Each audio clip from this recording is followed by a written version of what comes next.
Dieu, gloire à Dieu. Bien-aimés du Seigneur, je vous salue tous et toutes dans le précieux et le glorieux nom de notre Seigneur et Sauveur Jésus-Christ.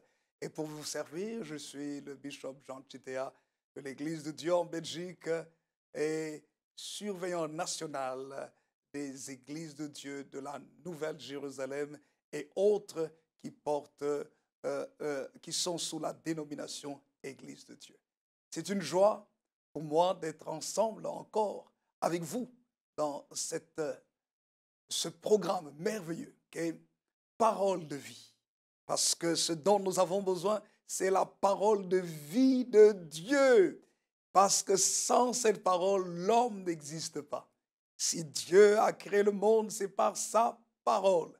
Et sa parole nous communique la vie parce que la Bible dit en elle était la vie et cette vie était la lumière des hommes. N'est-ce pas qu'il est écrit dans l'évangile de Jean, chapitre 1er, verset 1er, les suivants. Au commencement était la parole et la parole était avec Dieu et la parole était Dieu. Tout ce qui a été fait par elle et rien de ce qui a été fait n'a été fait. Ça n'a été fait sans elle. En elle était la vie et cette vie était la lumière des hommes. Alors, bien-aimés, ce n'est pas étonnant que cette parole est prêchée sur Lumière du Monde Télévision, LMTV. Et nous bénissons le Seigneur pour ce ministère extraordinaire que Dieu donne à Lumière du Monde Télévision pour que la parole de vie soit communiquée. Et vous savez, pour nous, dans cette dispensation, la parole de vie doit être vécue dans un cadre.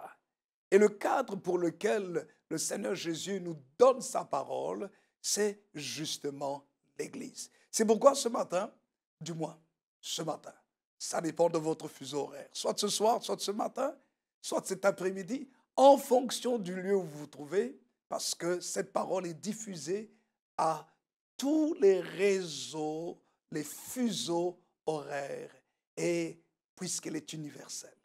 J'aimerais justement de vous parler de quelque chose d'universel aujourd'hui qu'est l'Église. Et intituler notre message de ce jour, pourquoi adhérer à l'Église? Vous allez me dire, oui, mais c'est normal. Ce n'est pas un sujet spécial? Ah bon? Croyez-vous cela? Regardez un peu. Combien aujourd'hui de gens ont des problèmes avec l'Église? Et certains même après la période Covid. Ceux qui avaient l'habitude de suivre les messages en ligne quand il y avait le confinement, certains après le déconfinement restent toujours à la maison devant leur poste de télévision ou bien devant leur écran d'ordinateur pour suivre les messages en ligne. Oh, c'est une grosse erreur. Parce que quand vous sortez du déconfinement, qu'est-ce qu'il faut faire? Il faut rester avec le peuple de Dieu. Il faut adhérer à l'Église. Pourquoi encore adhérer à l'Église? Nous sommes dans un temps où les gens ne prennent pas conscience de la valeur de l'Église. L'Église est capitale puisque le Seigneur en a pleinement parlé et quand nous lisons la vie du Seigneur Jésus-Christ, il était constamment dans le temple, dans les synagogues. Vous voyez, il a insisté. Et quand nous lisons la parole de Dieu, dans Actes des Apôtres, chapitre 3, l'un des grands miracles qui s'est produit pour le peuple de Dieu dans la dispensation sous l'action du Saint-Esprit, bien-aimé du Seigneur, c'était où ça? Au temple, à l'église, au lieu où le peuple de Dieu venait adorer. Malgré que les apôtres avaient reçu le baptême du Saint-Esprit, ils parlaient en d'autres langues selon que l'Esprit leur donnait de s'exprimer. La Bible dit dans Actes des Apôtres chapitre 3 que Pierre et Jean allaient où ça se rendait au temple. Et à la porte du temple appelée la Belle, il y avait un mendiant qui était là et qui demandait l'aumône. Et Pierre et Jean l'ont regardé. Et Pierre a dit, je n'ai ni argent ni or, mais ce que j'ai, je te le donne. Et il le tient par la main. Et au nom de Jésus-Christ de Nazareth, lui dit-il, lève-toi et marche. Et il s'est levé, il a marché. Et vous savez ce qui s'est passé? Ce n'est pas parce qu'il a été guéri qu'il a commencé maintenant à courir dans tous les sens sans aller à l'église. Non, au contraire. la Bible dit que la foule, à cause du bruit que cet homme faisait, la foule, à cause du miracle qui s'est réalisé, la foule bien-aimée du Seigneur s'est rendue au temple et ils ont vu cet homme debout, cet homme célébrant Dieu, cet homme marchant alors qu'il était boiteux de naissance, paralytique, mes bien-aimés, qu'on portait aux portes du temple pour demander le monde. Et cet homme avait changé. Vous voyez? Et combien de miracles ne trouvons-nous pas dans la Bible où des hommes ont été touchés? N'est-ce pas quand Jésus a guéri le malade à la piscine de Bethesda? Que s'est-il passé? Il a retrouvé où ça? Au temple. Et là, dans le temple, Jésus lui a dit, va et ne pêche plus. Vous voyez? Aujourd'hui, combien de gens reçoivent la guérison et sont hors des églises, reçoivent la bénédiction et sont hors de l'église? Pourquoi? Parce que le diable sait que quand quelqu'un est fidèle dans l'église, cette personne reçoit des grâces très spéciales de la part du Seigneur pour être victorieuse dans sa vie. Alors, mes bien-aimés, ensemble aujourd'hui, nous voulons voir pourquoi adhérer à l'Église. Parce qu'il faut comprendre qu'est-ce que l'Église. La première chose que nous devons dire, c'est qu'il y a dans l'institution divine 3 institutions très importantes. La première institution, c'est, j'espère que vous en doutez, c'est l'Église. L'Église où le Seigneur Jésus-Christ lui-même a dit, je bâtirai mon Église. Mais nous allons y revenir ensemble. La deuxième institution très très importante, c'est quoi? C'est la famille. La famille. Dans Genèse au chapitre 1er, le livre des commencements, il est écrit, Genèse chapitre 1, verset 28, la Bible dit, Dieu bénit qui? Les hommes, l'homme et la femme. Dieu les bénit et Dieu leur dit, soyez féconds, multipliez, remplissez la terre et assujettissez-la, et dominez sur les poissons de la mer, sur les oiseaux du ciel et sur tout animal qui se meut sur la terre. Et j'aime toujours dans le livre de Genèse au chapitre 2 et le chapitre 3, où nous voyons comment Dieu a mis son plan à exécution pour former la famille. Le verset Genèse chapitre 1er, verset 24 et jusqu'au verset 25, il est écrit, c'est pourquoi l'homme quittera son père et sa mère et s'attachera à sa femme, et les deux deviendront une seule chair. Et il est écrit au verset 25, l'homme et la femme étaient tous de nus et ils n'en avaient point honte. Vous voyez, donc la deuxième institution, c'est justement la famille. La troisième institution importante que Dieu crée et place sur la terre, c'est le gouvernement. Ah oui, le gouvernement. Quelqu'un va me dire, oui, mais il y a des gouvernements qui ne respectent pas les principes de Dieu, il y a des gouvernements idolâtres et tout ce que vous voulez. Je n'en disconviens pas. Mais, cependant, lorsque nous lisons la parole de Dieu, nous voyons que même les gouvernements qui, entre guillemets, comme les hommes pourraient dire, ne respectent pas les choses de Dieu, comme on dit, ces gouvernements, tout gouvernement a été institué par Dieu. C'est les hommes qui ont trouvé des détours et qui ont marché selon les voies de leurs pensées, de leurs humeurs ou selon les voies de l'influence maléfique. Et Romains chapitre 13, verset 1er, nous dit ceci. Regardez. Romains chapitre 13, verset 1er, il est écrit que toute personne, au contraire, soit soumise. Toute personne soit soumise aux autorités supérieures. À qui? Aux autorités supérieures. Car il n'y a point d'autorité qui ne vienne de Dieu. Et les autorités qui existent ont été instituées de Dieu, nous disent les Saintes Écritures. Oui, et quand on parle ici des autorités, c'est le gouvernement. Bien-aimés, quand nous comprenons cela, nous allons respecter l'Église, nous allons respecter la famille et nous allons respecter le gouvernement. Écoutez-moi bien. Nous allons nous impliquer dans l'Église, nous allons nous impliquer pleinement dans la vie familiale et nous allons nous impliquer pleinement dans la vie sociale, civile. Nous allons respecter le gouvernement. Il y a des gens qui, même des chrétiens, injurient le gouvernement, parlent mal du gouvernement. Quelle grosse erreur! Parce qu'on ne comprend pas que les gouvernements viennent de Dieu.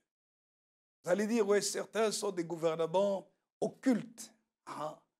Mais savez-vous que le livre d'Exode, quand vous lisez dès le chapitre 1er, on nous parle d'un gouvernement du royaume d'Égypte. Quel était ce style de gouvernement? Un gouvernement idolâtre, un gouvernement occulte, un gouvernement sataniste.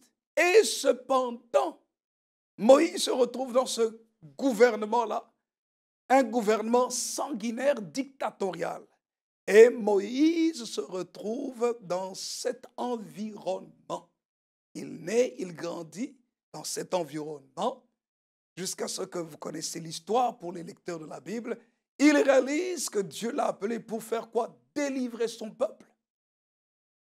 Et lorsque nous lisons dans Exode chapitre 3, Dieu l'envoie dans ce gouvernement avec sa puissance pour casser le système de l'occultisme, casser le système diabolique, casser le système d'idolâtrie pour libérer son peuple, le faire sortir hors de l'Égypte pour que ce peuple aille l'adorer.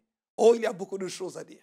Et c'est là que dès le départ, nous voyons aussi dans l'Ancien Testament la place de l'Église, parce que l'Église veut dire ceux qui sont sortis de ecclésia, ceux qu'on a fait sortir de, vous voyez, qui sont le peuple de Dieu, laos en grec, le peuple de Dieu. Et c'est ce que Dieu a dit à Moïse, d'aller dire à Pharaon, laisse sortir mon peuple, le peuple de Dieu. Pourquoi? Pour qu'il m'adore. Alors dès là, dès le départ, nous comprenons que le peuple de Dieu est très important pour constituer l'ecclésia, l'église.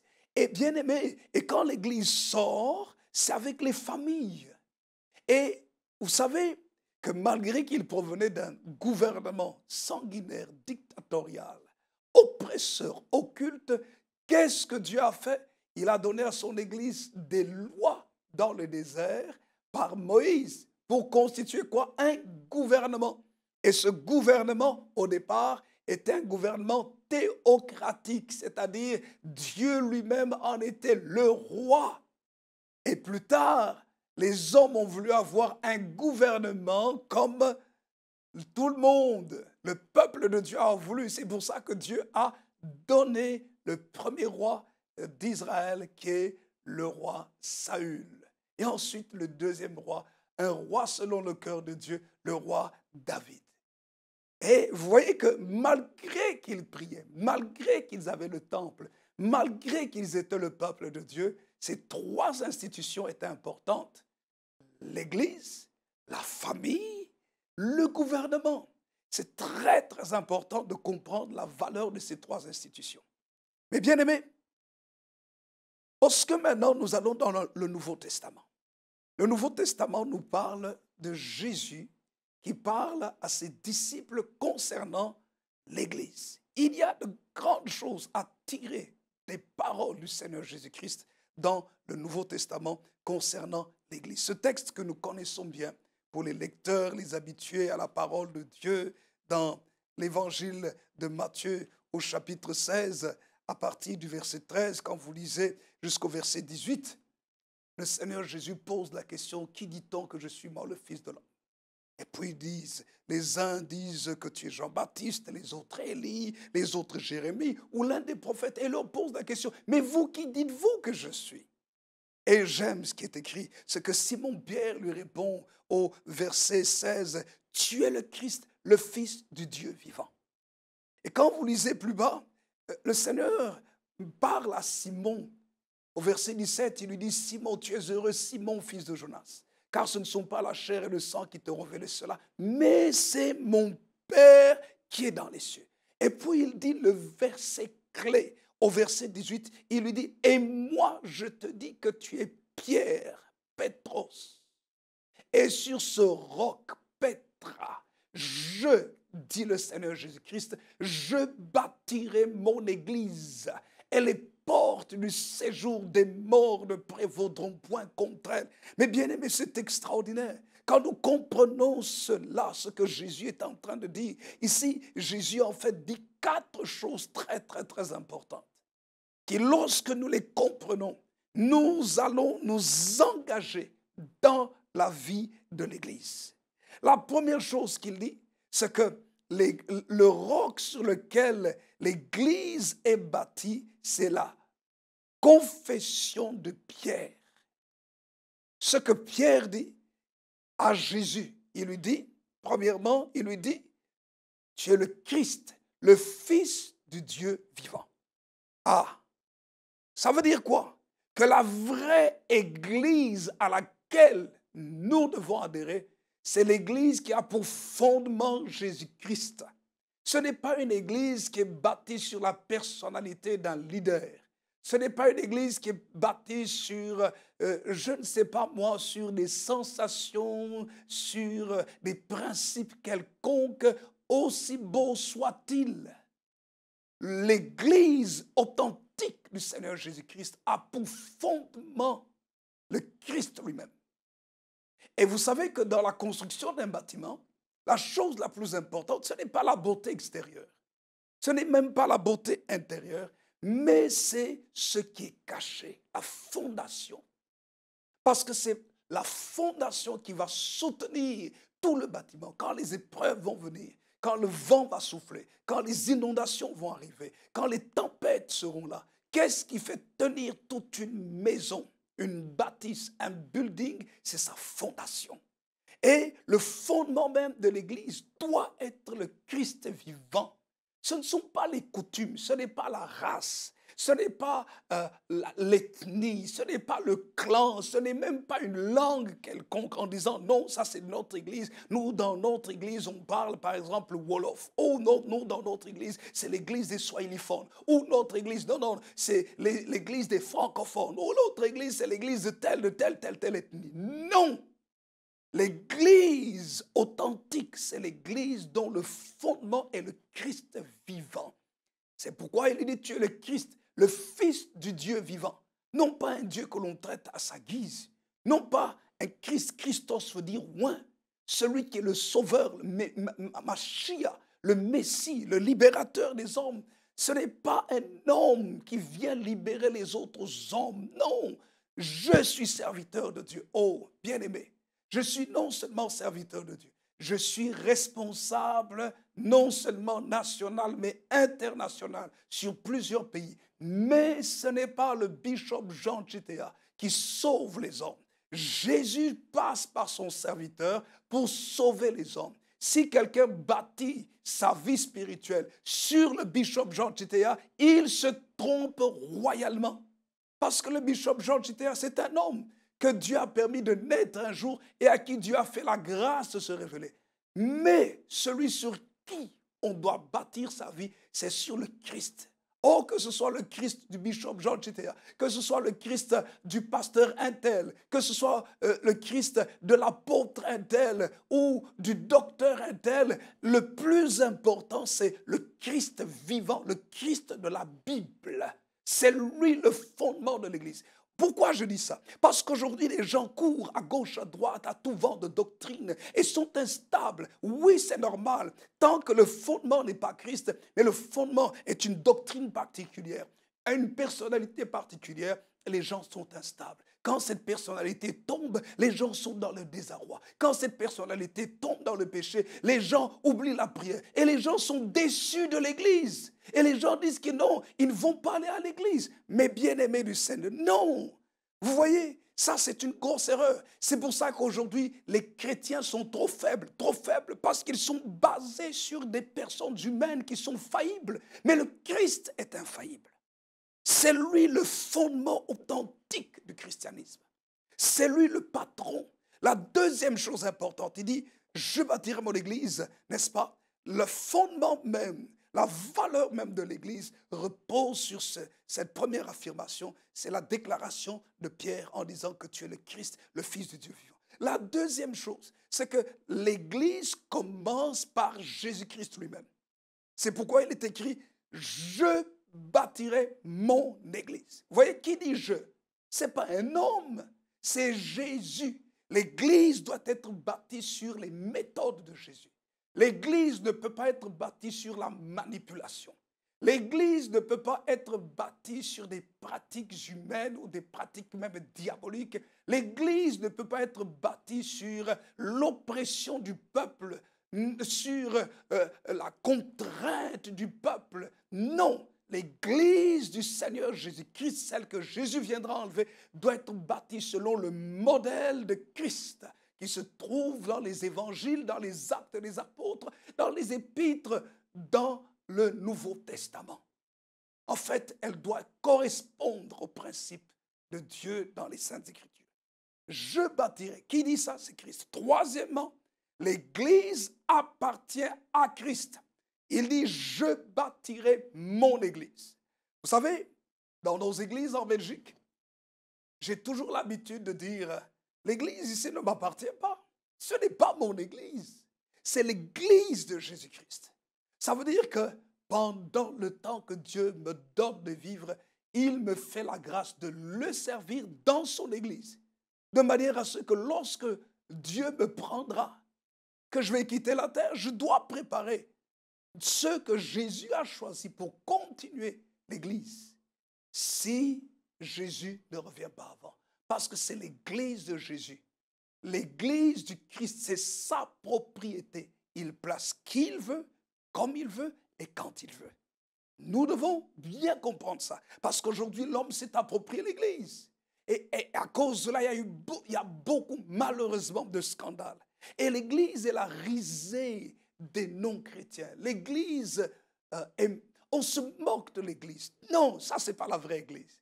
Ça, c'est les pseudo-églises. L'Église authentique du Seigneur Jésus-Christ est la propriété du Seigneur de gloire. Il dit, je bâtirai mon Église. Elle appartient à Christ. Et la quatrième chose, mes bien-aimés du Seigneur, ce que l'Église, oh, ça c'est quelque chose de formidable, que nous devons absolument retenir. La quatrième chose, c'est que l'Église est assurée de vaincre et de demeurer pour toujours. C'est pour ça que le Seigneur Jésus dit, les portes du séjour des morts ou de l'enfer ne prévaudront point contre elles. Alléluia! C'est extraordinaire. Qu'est-ce que Jésus est en train de dire ici? Il nous place dans une position d'autorité. C'est ça la vraie Église du Seigneur. La vraie Église du Seigneur n'a pas besoin d'avoir peur des gouvernements antichrists. Elle n'a pas besoin d'avoir peur des sorciers, des magiciens. Elle n'a pas besoin d'avoir peur des malédictions de coutume, des malédictions familiales. Elle n'a pas besoin d'avoir peur. Pourquoi? Parce que Jésus a vaincu toutes ces choses, mes bien-aimés. Oh! Jésus a brisé les chaînes et il transporte les chrétiens dans cette dimension de victoire. L'Église authentique du Seigneur n'a pas besoin d'avoir peur des démons ni du diable en personne. Pourquoi? Parce que le Seigneur Jésus a dit dans Luc chapitre 10, verset 19, « Voici, je vous ai donné le pouvoir de marcher sur les serpents et les scorpions et sur toute la puissance de l'ennemi et rien ne pourra vous nuire. » Ah! Quand nous appartenons à l'Église authentique de Christ, on peut vous mettre dans un environnement de sorciers, des occultistes, des plus grands marabouts, des plus grands féticheurs, mais c'est vous qui avez la plus grande puissance. Pourquoi? Parce que vous ne marchez pas avec votre puissance, mais vous marchez avec le Christ vivant en vous. Celui qui, alléluia, devant lequel toute autorité dans les cieux, sous la terre, fléchit le genou, il est en vous. Et si Christ est en nous, de quoi aurions-nous peur? Alléluia. Si Dieu est pour nous, qui sera contre nous? Dit l'apôtre Paul aux Romains. Il dit parce que dans toutes ces choses, nous sommes plus que vainqueurs par celui qui nous a aimés. Et bien aimés du Seigneur, combien de gens ne comprennent pas cela? Et à cause de cela, ils courent à gauche, à droite, dès qu'il y a prophétie ici, dès qu'il y a ceci, dès qu'il y a tel mouvement, ils sont instables. On se pose la question, où est Jésus? C'est comme si Jésus doit courir derrière ces personnes. Alors que cette personne doit être habité de Christ pour que le Christ le guide. Et bien aimé, j'aimerais prier pour vous, pour clôturer. Si quelqu'un doit donner sa vie à Jésus, donnez votre vie à Jésus maintenant pour être introduit dans la vraie Église. Prions. Seigneur Jésus, merci, parce que ta volonté, c'est que nous soyons de véritables enfants de Dieu, marchant selon l'Église vivante, l'Église fondée sur toi. C'est pourquoi je prie, si quelqu'un ne te connaît pas, donne-lui de te recevoir dans son cœur maintenant et que toi-même, tu vives et tu agisses au travers de sa vie. Qu'il soit béni et stable, bâti sur le roc, sur le Christ vivant. Au nom de Jésus. Amen. Soyez bénis, bien-aimés du Seigneur. Que Dieu vous bénisse. N'oubliez pas, il faut adhérer à l'Église. Christ vivant. Dieu vous bénisse.